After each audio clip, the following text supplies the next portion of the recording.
You clicked on this video because I promised a science-based formula for finding purpose in life, and I promise you will get it. But first, be honest with yourself. What is it you actually want in life? Is it purpose? Probably not. What you actually want is to marry that smoking hot 10 of your dreams. And you want to wake up every morning and go to a job that you love, that pays you out the ass. And you want to spend your weekends laughing so hard your stomach cramps up because you have the coolest friends ever. Now, I can't give you those things, but a life with purpose can.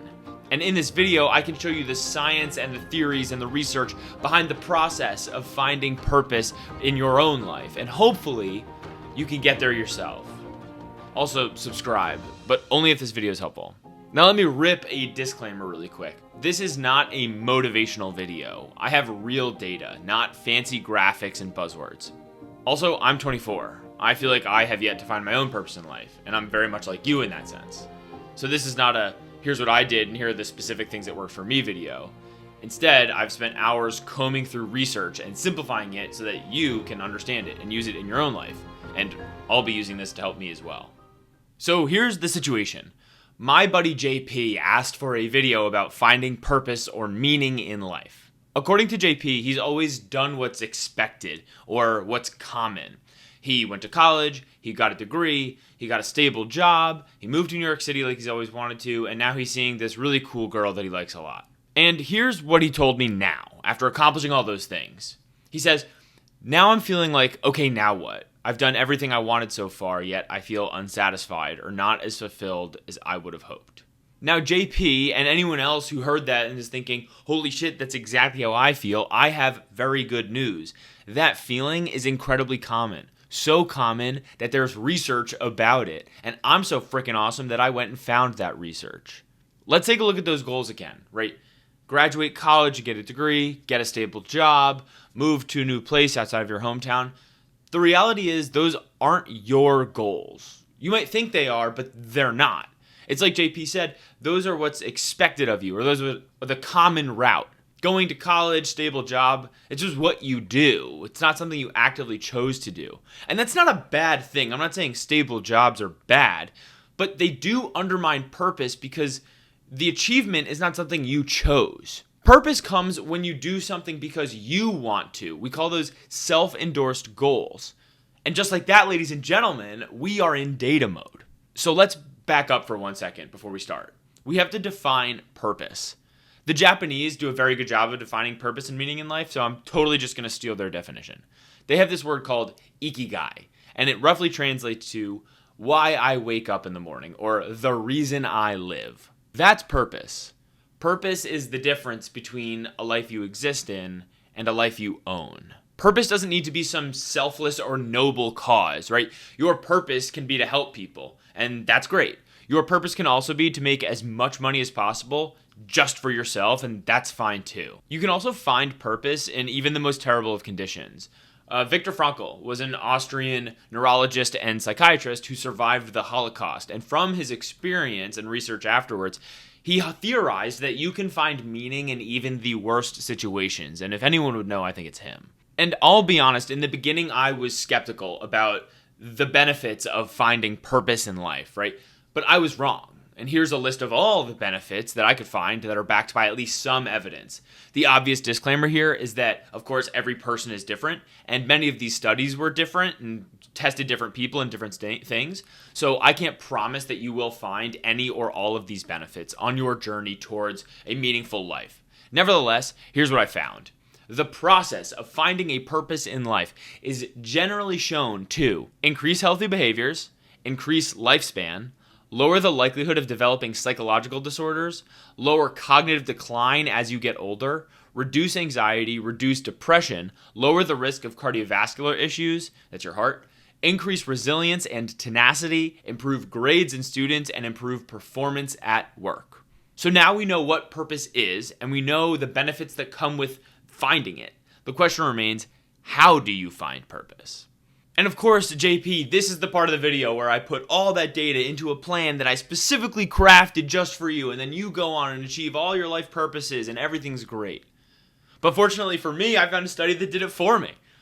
This study uses a thing called life crafting, which they define as a process in which people actively reflect on their present and future life. They set goals for important areas of life, that's social, career, and leisure time, and if required, they make concrete plans and undertake actions to change these areas in a way that is more congruent with their values and wishes.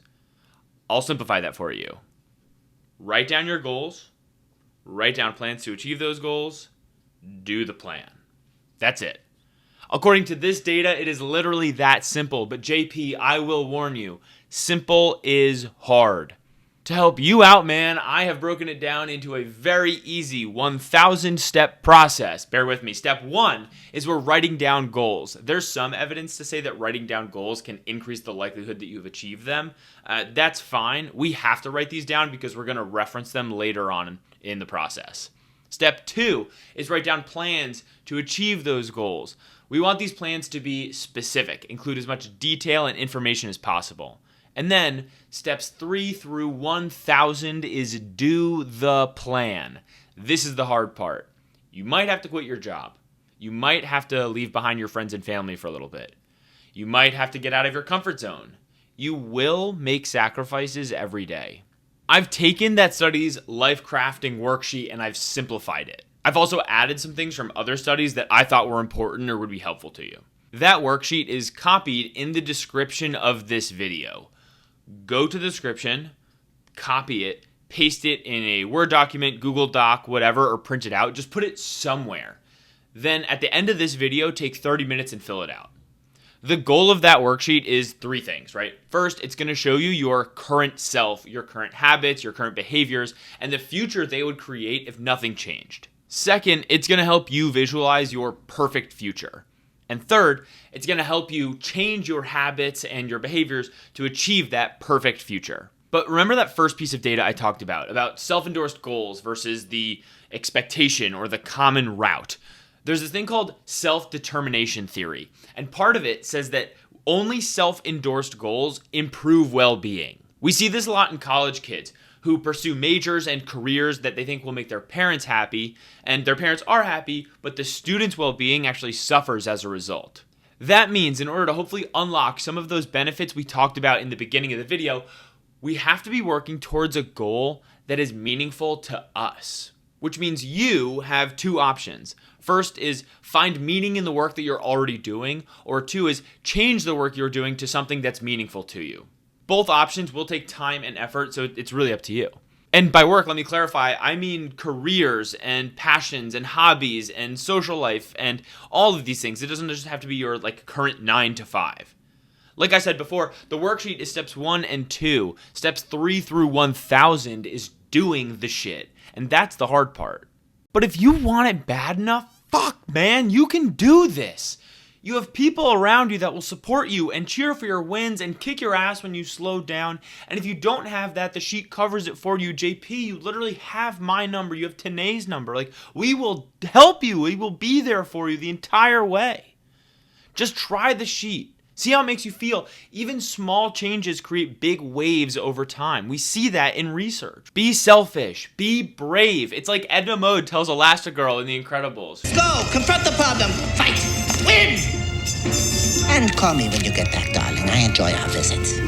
It's the best movie ever. Remember, this is not a motivational video. This is good data. Simplify so that you can use it and so that I can use it too if I'm being real. Good luck, man. You got this. And everyone else who saw themselves in this video and wants to try it, you got this too. Grab the worksheet, close YouTube, take 30 minutes, fill it out. Subscribe first though, but only if this was helpful.